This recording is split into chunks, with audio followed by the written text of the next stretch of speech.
জুলাইয়ের গণ অভ্যুত্থানে ক্ষমতাচ্যুত হওয়ার পর সাবেক প্রধানমন্ত্রী শেখ হাসিনার বিরুদ্ধে দেশের বিভিন্ন আদালতে একের পর এক মামলা যুক্ত হচ্ছে।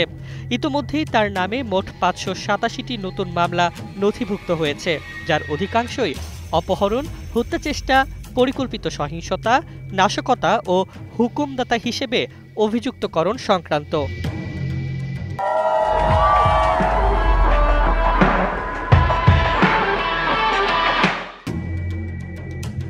শাপলা চত্বরে সংঘটিত গণহত্যা সহ আন্তর্জাতিক অপরাধ ট্রাইব্যুনালে দায়ের হওয়া ৫টি মামলার অন্যতম একটিতে সোমবার তাকে মৃত্যুদণ্ড দেওয়া হয়।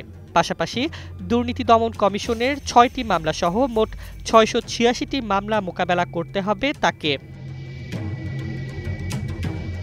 পুলিশ সদর দপ্তর জানায়, সারা দেশে দায়ের হওয়া মামলার মধ্যে ৩২৪টি হত্যা মামলা, যার ৩২১টি ঢাকা মহানগর এলাকায়। গত বছরের জুলাই আগস্টে ছাত্র জনতার আন্দোলনের পর সহিংসতার প্রেক্ষাপটে আদালত ও থানায় মোট ১৬০২টি মামলা হয়।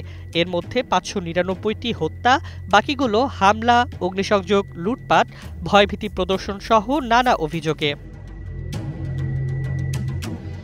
এই বিশাল সংখ্যক মামলার মধ্যেই শেখ হাসিনার বিরুদ্ধে ঢাকাসহ বিভিন্ন জেলায় ৩২৪টি হত্যা মামলা সহ মোট ৫৮০টি মামলা এখনও তদন্তাধীন।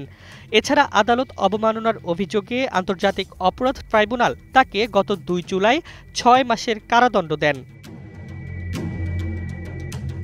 তার বিরুদ্ধে প্রথম মামলা হয়েছিল গত বছরের ১৩ আগস্ট মোহাম্মদপুরে ব্যবসায়ী আবু সাইদ হত্যার অভিযোগে। ক্রমাগত মামলার এই স্রোত ইঙ্গিত দিচ্ছে, সামনে তার আইনি লড়াই আরও দীর্ঘ, আরও জটিল হতে চলেছে।